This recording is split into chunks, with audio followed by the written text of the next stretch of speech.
often engulf us. However, the greatest lessons we learned most often did not come from the books contained within our massive bags. As we adjusted to life at Ursuline, our teachers made us feel at home and taught us countless lessons.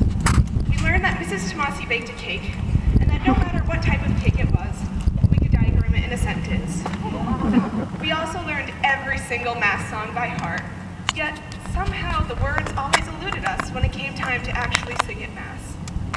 That year, our currency was chickens. Although we're not still exactly sure what the meaning behind the chickens is, we value them dearly nonetheless. With Mrs. Fakey, we mapped out countries with our Pilot ballpoint pens and learned how to spell the capital of Iceland.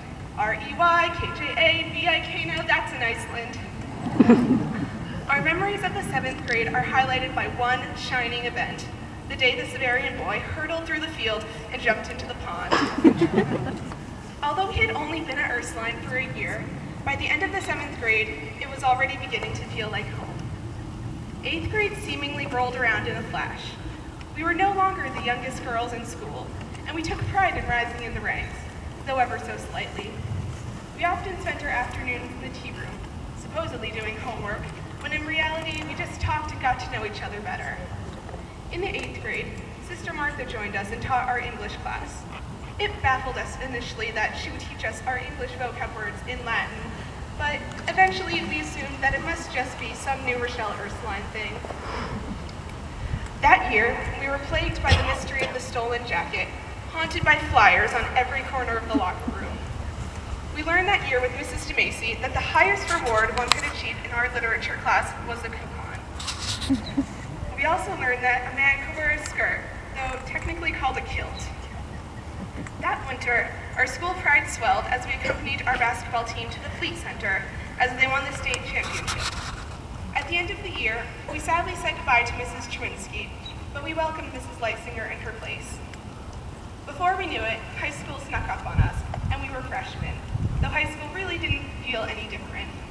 However, we did finally feel older, more mature, and we had more responsibilities. We also felt the pressure of high school after they told us that from that moment forward, everything that we did counted towards college. When that year began, we welcomed all of the new freshmen, and our grade quickly became the largest in the school, as we filled 4 homerooms. Despite our size, we quickly grew closely as a grade.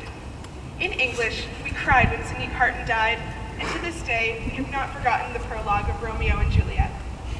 Our obsession with Jason Everts began that year, and it has continued to the present. And in a flash, half of our years at Ursuline were over. 10th grade was a monumental year for all of us. We transitioned from the lower hallway to the glorified upper hallway. We went from being little sisters to finally being big sisters. The year of the dreaded term paper was also the year of the highly awaited New York trip. This was also the year of the holy skirts. After the skirt factory burnt down, there was hardly a girl without a patch, safety pin, or large gaping hole in her skirt. In sophomore year, we overcame our fears and learned more about each other in public speaking class, as we shared our pet peeves and most embarrassing moments. In religion class, we cherished the movies we watched with Mrs. Lytell, and we could often be heard chanting, "Oh, Kamosh," at various times throughout the day. Despite the terrifying videos that we had to watch about plagiarism, we surprised ourselves by somehow making it through our first term paper in all one piece. Then, there was the New York trip. We basked in the bright lights of the city, trudged through the Tenement Museum, haggled our way down Canal Street, and topped off Saturday night with Legally Blonde the musical. After pulling an all-nighter singing the entire score of Legally Blonde, we moved like zombies through the Metropolitan Museum of Art, before returning home after an amazing weekend. Before we could even utter the word, "Oh my God, you guys," sophomore year was a remnant of the past. And then the dreaded junior year was upon us. We had heard countless horror tales of being buried under piles of work and staying up until 2 in the morning studying. So there was a bit of fear in each one of us as we tackled our way through the 11th grade. Despite the never-ending workload and the prospect of college looming like a storm cloud in the horizon, we managed to survive that year and learn many interesting, albeit random, things.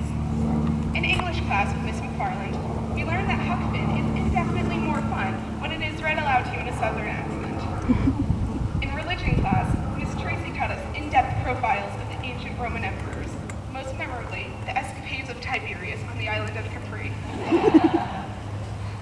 When we looked back at the end of junior year, we realized that it was not nearly as bad as we had expected, and with a mixture of trepidation and excitement, we awaited the coming of our time to shine, senior year.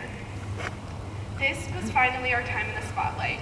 We were the leaders of the school, the ones whom all the younger girls looked up to. We had finally paid our dues, and it was our turn to enjoy the senior privileges, mainly the senior lounge and the better parking spots. But for many of us, senior year was not the breeze that we expected it to be.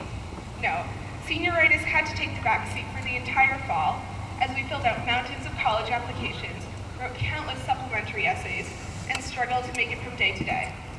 I believe that all of our parents and our teachers here today deserve great thanks for not only putting up with us as we often grumpily tackled our work, but also encouraging us and assisting us along the entire college application journey.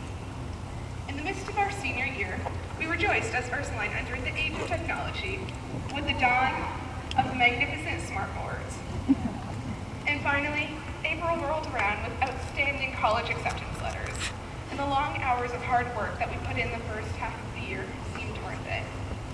Our senior spring went by in a blur, and it seems like just yesterday that we celebrated the last day of school by running out on the field with those brave few who jumped into the pond.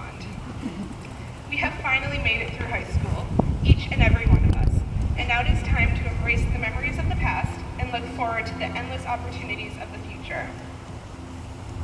This Ursuline that was just a building with 2 halls and pastel-colored walls has become a home, and now it is hard to believe that we actually have to leave. I would like to conclude my speech by sharing with you a strange coincidence that I recently experienced. This past April, I took a trip up to Maine to visit Colby College, the school that I will be attending in the fall. As I drove through the streets of Waterville, a large wooden sign caught my eye. It was a green shield, emblazoned with a cross, the Big Dipper, and the word Serviam. Yes, it seemed that Ursuline was literally following me to college.